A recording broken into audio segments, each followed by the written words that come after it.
অনেক দিন আগের কথা।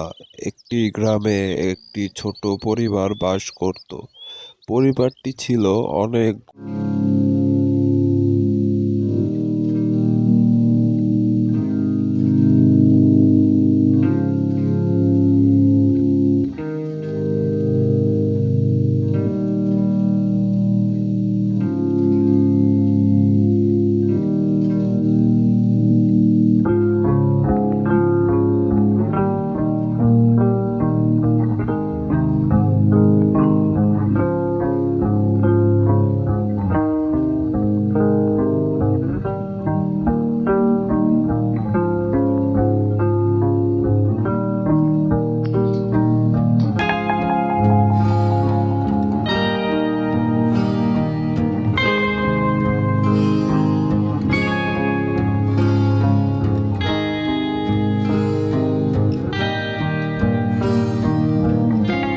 বাবা ভালো কিছু বেলুন আছে, বেলুন বেলুন লাগবে নাকি? আমি বেলুন বেলুন নেব। দাদা বেলুন কত করে? একটি বেলুন 5 টাকা করে। মা মা আমি বেলুন নেব। না বাবা, বেলুনের যে অনেক দাম, এত টাকা যে আমাদের কাছে নেই। না দাদা, আমরা নেব না, চলে যান। বেলুন আছে, বেলুন লাগবে কিছু নাকি? দিতে বললেই বলো টাকা নেই। যা, আমি এখানে থাকবোই না।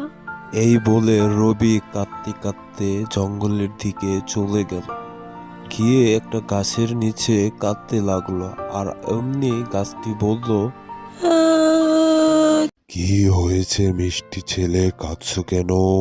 তখন রবি গাছকে সব খুলে বলল। আর গাছ বলল, তুমি কোনো চিন্তা করো না মিষ্টি ছেলে, আমার অনেক বেলুন আছে।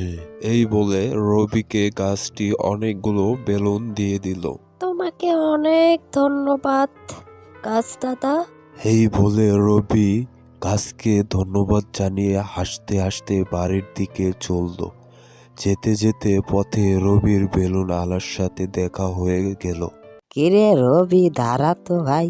কে রে? আমি তো তোকে বেলুন দেইনি, তাহলে এত বেলুন তুই পেলি কোথায়? তখন রবি বেলুনওয়ালাকে সব খুলে বলল।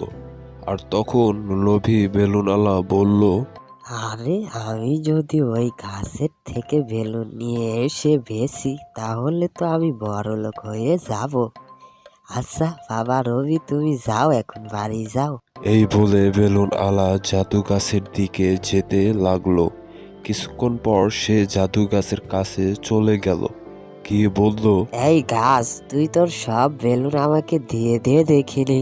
কিছুতেই না, তুই একটা লোভী মানুষ, তোকে আমি কিছুতেই দেব না আমার বেলুন। দেবি না? তবে রে, আমি তো তোর থেকে জোর করে নিয়ে নেব। এই বলে পাজি বেলুনওয়ালা গাছ থেকে জোর করে সব বেলুন তুলে নিয়ে গ্রামে বেচতে গেল। আর যখন সে একটা বেলুন বেচলো, তারপর সব বেলুনগুলো কন্ডমে বদলে গেল। আর এই দেখে গ্রামের সবগুলো লোকজন তাকে মারতে লাগলো। আর তারপর থেকে তার বেলুন আর কেউ কিনলো না।